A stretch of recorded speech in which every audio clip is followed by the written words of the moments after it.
Sir మనం ఉంటది మహారాష్ట్రలో. ఇది నా తల్లి, రిటైర్డ్ పోస్టల్ సూపరింటెండెంట్. ఇవాళ పుట్టినరోజు, ఆయనకి ఏజ్ ఇవాళ 99 స్టార్ట్ అవుతుంది. ప్రతి సంవత్సరం అన్నామలై వచ్చి గిరి ప్రదక్షిణ నడుస్తూనే చేస్తారు. ఈ సంవత్సరము నిన్న ఈవినింగ్ 6:30 నుంచి స్టార్ట్ చేసి ఇప్పుడు 7:30కి గుడి లోపల వచ్చేసామండి.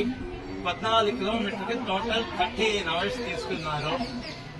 ఏజ్ అయినప్పుడు కూడా నడుస్తారు, కానీ కొంచెం మెల్లిగా నడుస్తారండి. అన్ని దేవుడి దయ, రమణ భగవాన్ దయ, అందరూ మనకు సహాయమే చేస్తారు. గిరి ప్రదక్షిణ మీరు చేశారంటే మీకు లైఫ్ లో ఏ ప్రాబ్లము రాదంట. రమణ మహర్షి చెప్పినారు, మనం చెప్పలేదు. రమణ మహర్షి పౌర్ణమి మీద మాత్రం చెయ్యాలా, అలా ఏమి కండిషన్ లేవు. ఎప్పుడు చేయొచ్చు, అన్ని రోజులు చేయొచ్చు గిరి ప్రదక్షిణం. అందుకే నా రిక్వెస్ట్, ఎప్పుడు మీకు టైం దొరుకుతుందో అన్నామలై వచ్చేసారంటే ఒక్క గిరి ప్రదక్షిణం ప్లీజ్ చేయొచ్చు, ఏ ప్రాబ్లం లేకుండా. ఇప్పుడు బాగానే ఉన్నారు, 99 ఏజ్, మంచితనంగా చేస్తారు. ఇప్పుడు కొంచెం చూపులు తక్కువ, అది ఒక ప్రాబ్లం. ఇవాళ 99 బర్త్డే. అందరికీ శుభోదయం. ఈరోజు నేను చెప్పేది ఏంటంటే, అమ్మ వచ్చేసరికి ఈవిడి షిరిడిలో ఉంటారు, మహారాష్ట్ర.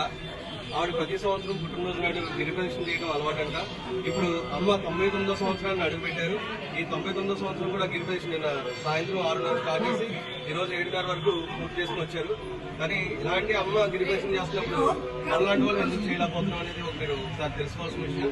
అందరం కూడా ఈ అమ్మని ఆదర్శంగా తీసుకుని మనందరం కూడా గిరి ప్రదక్షిణ చేసి స్వామివారికి దయా కృప కటాక్షాలు మనందరం పొందుతామని, స్వామివారికి మనం కృప పాత్ర కాగలుగుతామని మీ అందరికీ కూడా ఈ యొక్క వీడియో రూపంలో నేను తెలియజేస్తున్నాను. ఈ అమ్మ గిరి ప్రదక్షిణ చేసి వచ్చినందుకు ఈ అమ్మకు ముందుగా ఆ పరమేశ్వరుడు శక్తి ఇచ్చినందుకు స్వామివారికి నా కృతజ్ఞతలు తెలియజేస్తున్నాను. 99th birthday. అరుణాచలేశ్వర.